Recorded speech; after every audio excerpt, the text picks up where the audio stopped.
1 trillion academy నేను చేస్తాను 34 వరకు అని చెప్పి మీరు ఒక మాట మాట్లాడుతున్నారు కంటిన్యూస్గా. మొత్తం దేశ జీడీపీలో 10% మేము కాంట్రిబ్యూట్ చేయాలనుకుంటున్నామని చెప్తున్నారు. సో దీంతో సాధ్యమవుతుందా? ఇంకేదో పెద్ద పెద్ద పెట్టుబడులు రావాల్సిన అవసరం ఉంటుంది, ఇంకా చాలా చేయాల్సిన అవసరం? ఎస్ వైఎన్ఆర్, ఐ డూ అగ్రీ.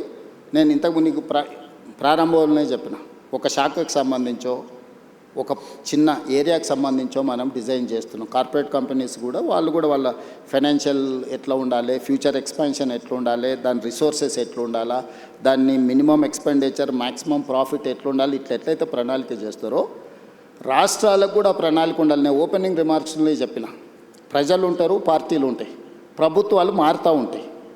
మారిన ప్రభుత్వానికి భవిష్యత్తు పట్ల ఒక స్పష్టత ఉండాలి. ఆ స్పష్టతనే ప్రణాళిక రూపంలో మనం రచించుకోవాలి. ఇప్పటివరకు భారతదేశంలో ఏ రాష్ట్రానికి కూడా కాంప్రహెన్సివ్ డిజైన్ అనేది లేదు, కాంప్రహెన్సివ్ పాలసీ లేదు. అందుకే నేను తెలంగాణ రాష్ట్ర ముఖ్యమంత్రిగా బాధ్యతలు చేపట్టిన తర్వాత నా 17 ఇయర్స్ అపోజిషన్ ఎక్స్పీరియన్స్, నేను జడ్పీటీసీ ప్రతిపక్షంలోనే, ఎమ్మెల్సీ ప్రతిపక్షమే, ఎమ్మెల్యే ప్రతిపక్షమే, ఎంపీ ప్రతిపక్షం. 17 ఇయర్స్లో నేను ముఖ్యమంత్రి అయ్యే వరకు నేను ప్రతిపక్షంలో ఉన్నా. ఏ రోజు కూడా అధికారంలో లేను, అధికార పార్టీలో కూడా లేను. కానీ 17 సంవత్సరాల సుదీర్ఘ నా ప్రతిపక్షంలో ఉన్న నాకున్న అనుభవం, సమస్యలు చూసిన కోణం, సమస్యల్ని ప్రత్యక్షంగా ఏ విధంగా పరిష్కరించవచ్చు అన్న ఉన్న ఆలోచనతో తెలంగాణ కోసం ఒక పాలసీ డాక్యుమెంట్ని తయారు చేసి, ఆ పాలసీ డాక్యుమెంట్ పేరే తెలంగాణ రైజింగ్ 2047. ఈ పాలసీ డాక్యుమెంట్ ఉండాలన్నది నా ఆలోచన. పాలసీలో చాప్టర్స్ అనేటివి నేను రాసినవి కాదు. ఓ సత్యనాథేలా ఇందులో ఉన్నాడు, సంతను నారాయణ ఉన్నాడు, లేకపోతే world bank chairman Ajay Banga ఉన్నాడు, లేకపోతే రఘురామరాజన్ ఎక్స్ ఆర్బీఐ గవర్నర్ ఉన్నాడు, Niti Aayog government of India vice chairman Suman Berry ఉన్నాడు, ఐఎస్బీ ఇన్స్టిట్యూట్ ఇక్కడ ఏదైతే ఉన్నదో one of the best institute in the world, ISB మా policy document partner, NALSAR university మా పాలసీ డాక్యుమెంట్ పార్ట్నర్, ఓకే, తో great Britain prime minister Tony Blair అతను మా దాంట్లో, అది ఇప్పుడు ఫార్మర్ ప్రైమ్ మినిస్టర్, అతను మా పాలసీ డాక్యుమెంట్లో పార్ట్నర్. అంటే ప్రపంచంలో ఉండే వివిధ మేధావులను, వివిధ పెద్ద పెద్ద కార్పొరేట్ కంపెనీల సీఈఓలను మన తెలంగాణ రైజింగ్ 2047 పాలసీ డాక్యుమెంట్లో వాళ్ళందరినీ బోర్డులోకి తీసుకొచ్చి కంప్లీట్గా వాళ్ళందరికీ మేమేమనుకుంటున్నాం వాళ్ళతో కూర్చొని మాట్లాడి పబ్లిక్ డొమైన్లో కూడా పెడితే దాదాపుగా మనకు ఒక 20 లక్షల సజెషన్స్ వచ్చినాయి ఆన్లైన్. వాటన్నిటిని కూడా ఫిల్టర్ చేసినాం.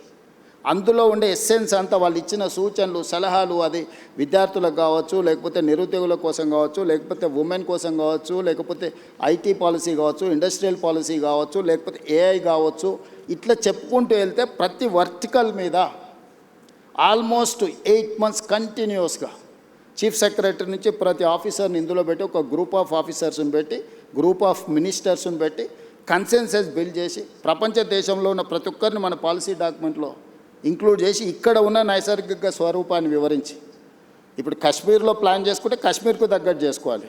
కాశ్మీర్లో ప్లాన్ చేసిన ఐస్ కోసము, ఐస్ తుఫాన్ల కోసము తెలంగాణలో ప్లాన్ చేసినాం అనుకో, ఇక్కడ ఐస్ వచ్చేది లేదు, చూసుకోవాలి కదా.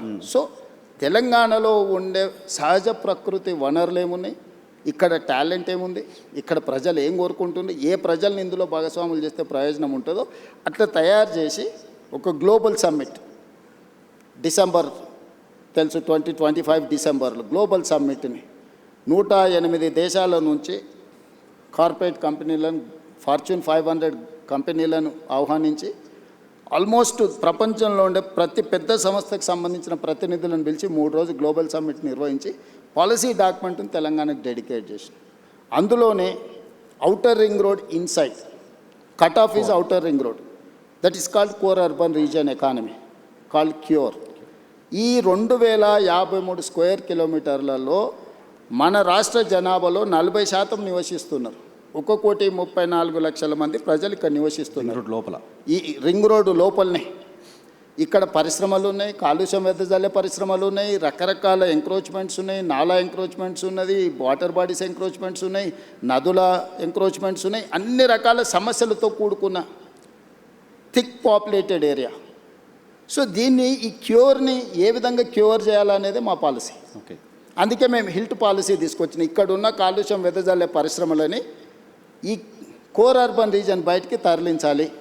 అదే ఈ హిల్ట్ పైన సరే మిమ్మల్ని ఇంటర్ప్ట్ అక్కడికే వస్తున్నా. సో మేము నదులను ఆక్రమించుకున్నారు, చెరువులను ఆక్రమించుకున్నారు, కుంటలను ఆక్రమించుకున్నారు, నాలాలను ఆక్రమించుకున్నారు, పబ్లిక్ పార్క్స్ని ఆక్రమించుకున్నారు, గవర్నమెంట్ ల్యాండ్స్ని ఆక్రమించుకున్నారు.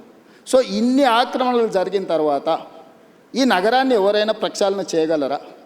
నదుల ఆక్రమణలు తొలగిస్తే ఆక్రందనలు అంటారు, చెరువులను తొలగిస్తే, కుంటలను తొలగిస్తే, నాలాలను తొలగిస్తే వీటి వల్ల ప్రకృతి వైపరీత్యం. ఎక్కడైతే నీళ్లు ఉండాలనో ఆ నీళ్ళు స్థావరాన్ని నువ్వు ఆక్రమించుకుంటే నీళ్ళు నీ మీదకి వస్తాయి. జపాన్లో ఒక సేయింగ్ ఉంది, నగరాలను నువ్వు కలుషితం చేసినా మర్చిపోతాయేమో కానీ నీటి వనరులను నువ్వు కలుషితం చేస్తే ఎప్పుడూ మర్చిపోదు. ఈరోజు నువ్వు ఎక్కడైతే ఎంక్రోచ్మెంట్ చేస్తున్నావు వాటర్ బాడీస్ని కానీ, లేక్స్ని కానీ, వాటర్ ఫ్లోస్ని కానీ నువ్వు డిస్టర్బ్ చేస్తావు, ప్రకృతి వైపరీత్యం జరిగినప్పుడు ఎక్కడైనా నువ్వు తీసుకో విధ్వంసం, విలయ తాండవం జరుగుద్ది. సో నువ్వు నగరంలో రోడ్లు ఆక్రమించుకున్నా, లేకపోతే ఇంకేదైనా ఆక్రమించుకున్నా, గవర్నమెంట్ ల్యాండ్స్ ఆక్రమించుకున్నా ప్రకృతి నిన్ను క్షమిస్తుందేమో కానీ చెరువులు, కుంటలు, నాలలు, నదులను ఆక్రమించుకుంటే ప్రకృతి నిన్ను క్షమించదు. ప్రకృతి ప్రకోపించిన రోజు ఏది మిగలదు.